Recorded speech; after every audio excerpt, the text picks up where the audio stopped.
Okay, let's go on to chapter 14. So this is enough of practice of sentences. We will learn about Sandhi revision, verb prefixes, and the imperfect active. Okay, let me give you some context. Verb prefix. Okay, so here's the verb that we know, for example, gachati. And then prefix, you just add a prefix. What prefix do we know so far?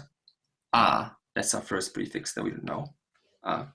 And therefore it changes from he comes, he goes to he comes. And the imperfect, which means past tense. He goes, he went. He asks, he asked.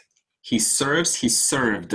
Sandhi. So from page 182 all the way to page 187, you can skip. Because just use the cheat sheet called Little Red Book, go right at the back, and it will basically tell you where you join and where you don't join the Sandhi. For example, the ihi, right?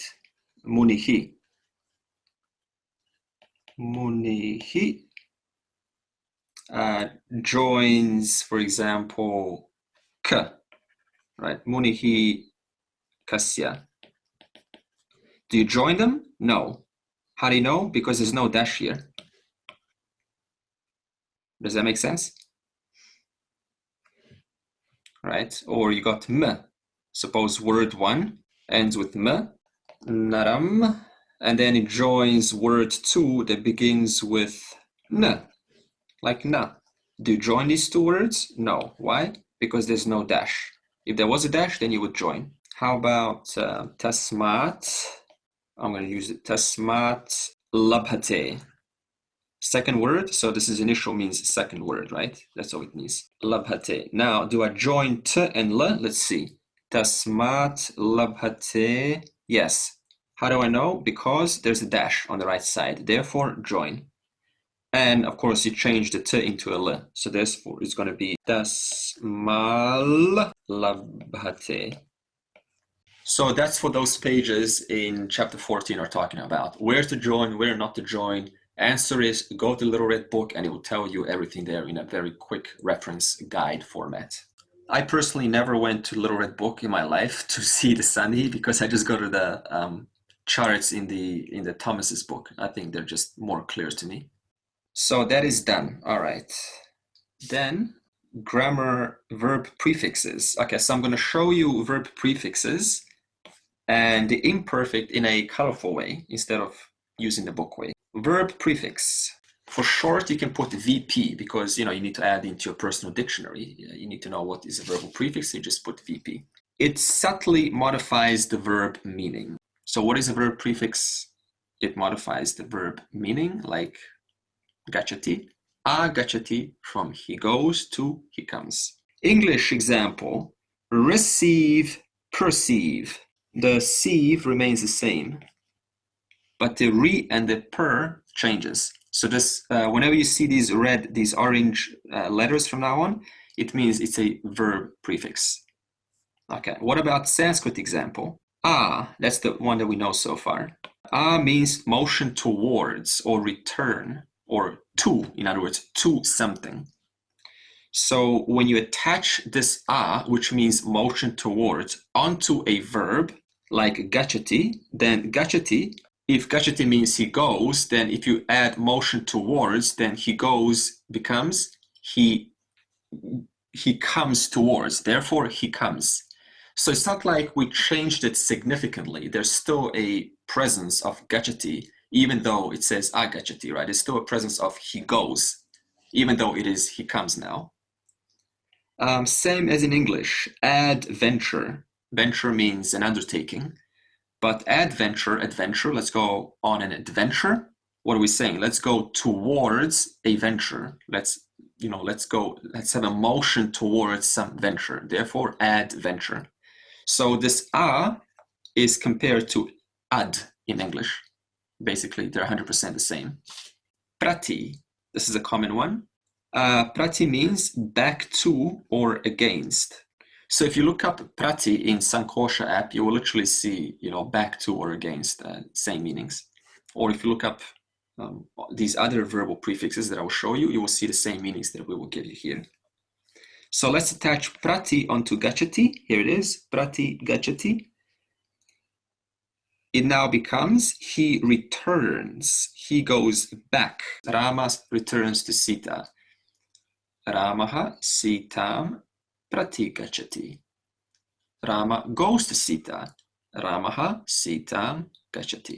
Why is it he returns? Because prati means back to. Therefore, it subtly modifies the verb meaning. Okay, is this clear so far?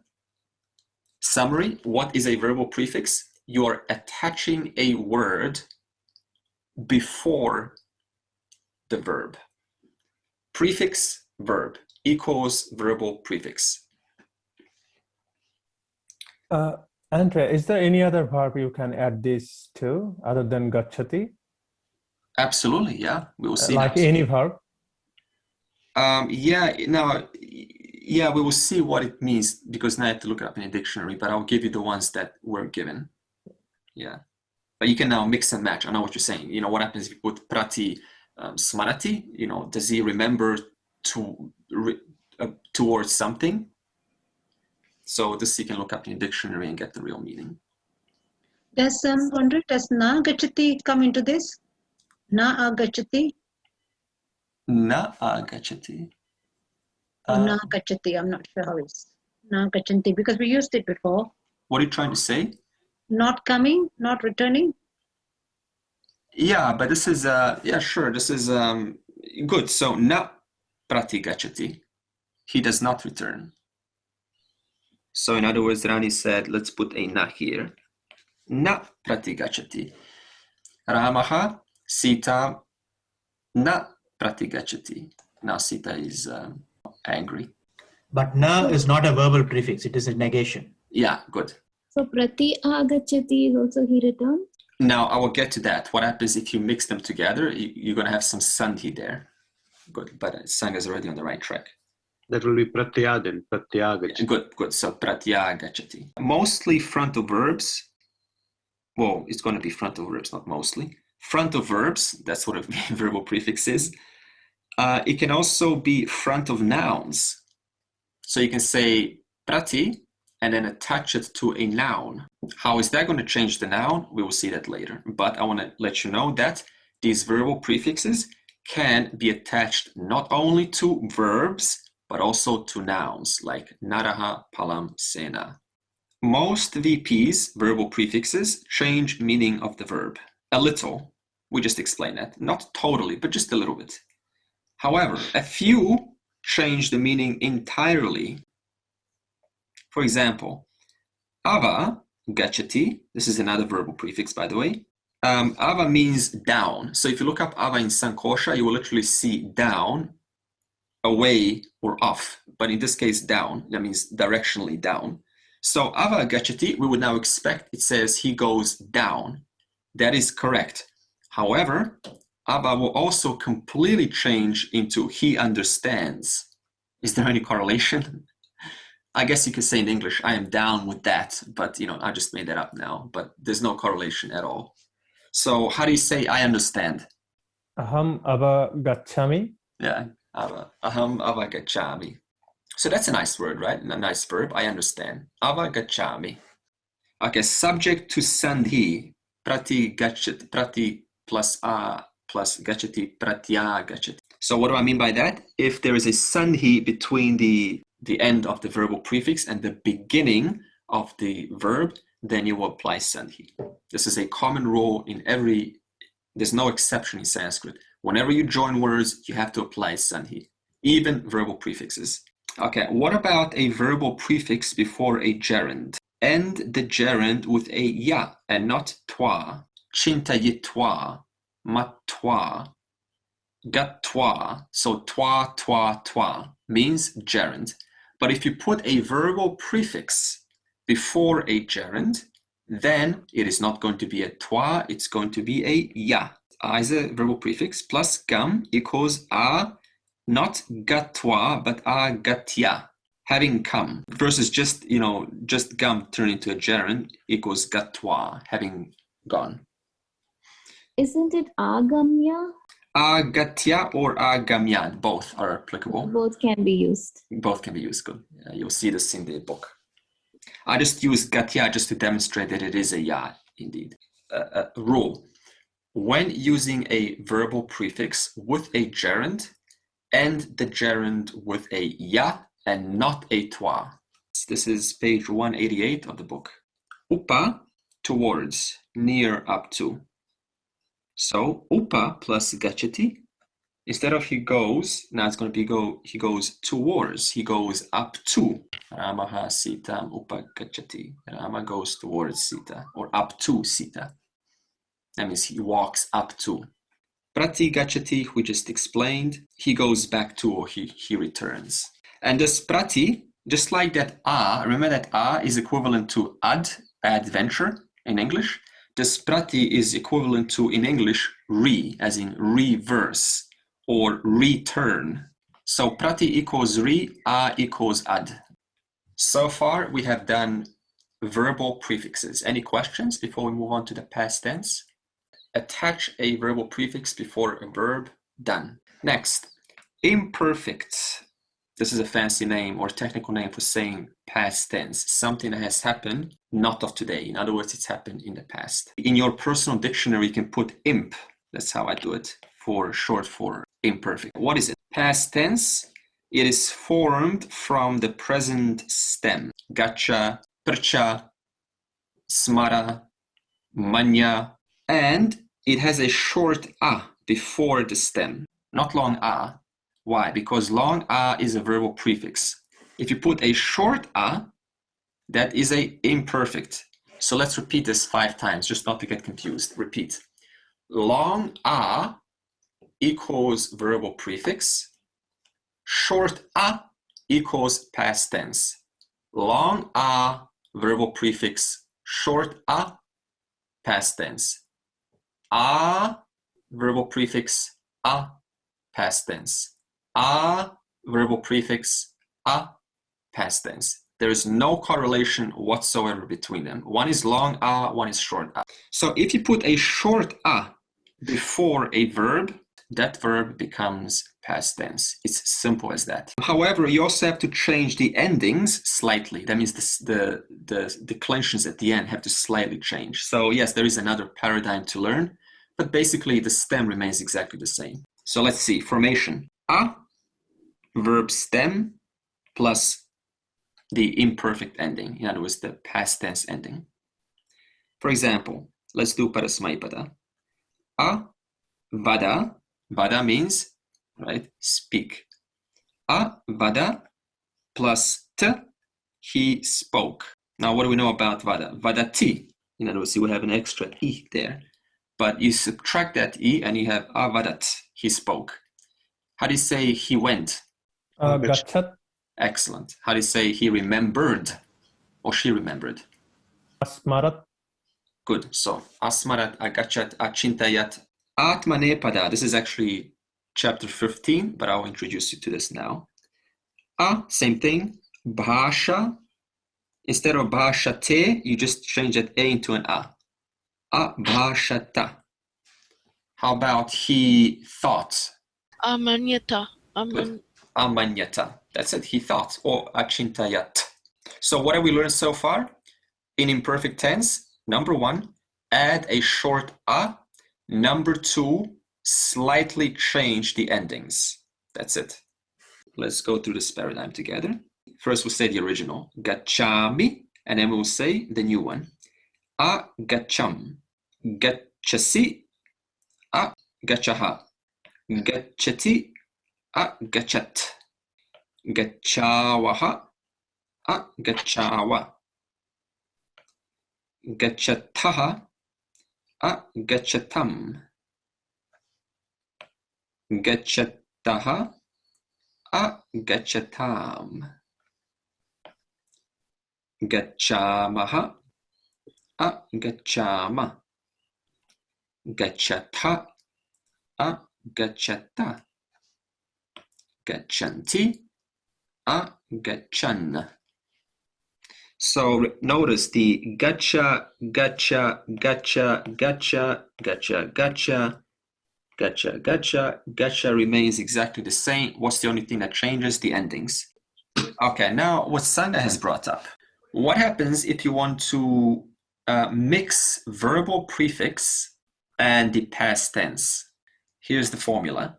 Verbal prefix plus the short a, that means past tense. This means past tense. Plus stem, like gotcha, and in imperfect ending. I just explained that, like I gotcha. Example. Prati. What is prati? It is a verbal prefix. Plus a. What is a? Short a. It is a imperfect or past tense. Gotcha. And then you put the, see this e and a, right? Is sandhi. Therefore, pratya gachat. He returned. What is he returns? Prati gachati. What is he returned? Pratya gachat. Okay, so this is mixing verbal prefix and the past tense. One more.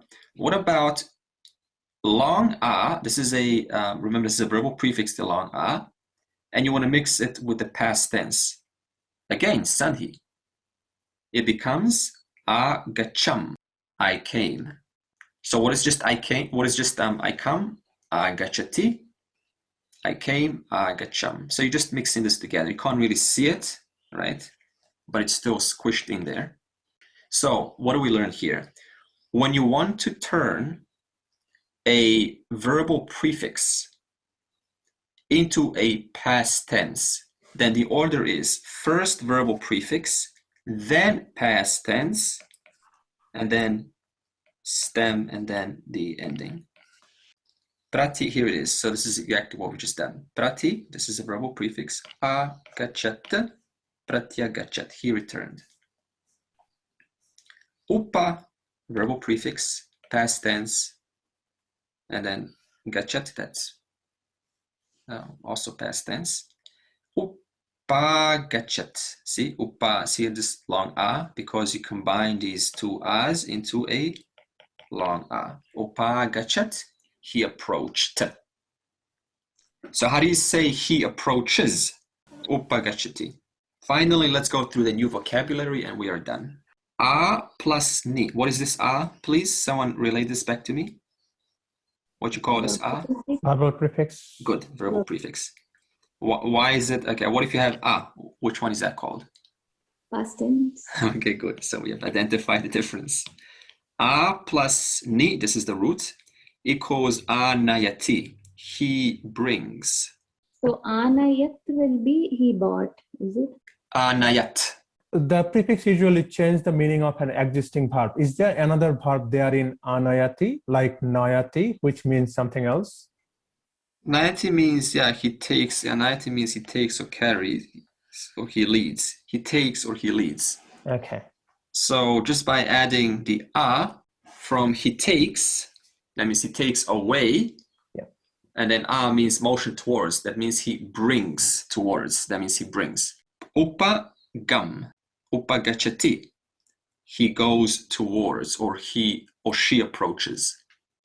Gup go payati. She protects. That's a nice one. Go payati. She protects. Ni, which is a ubhaipada, that means you can take both active and middle. Nayati or nayate.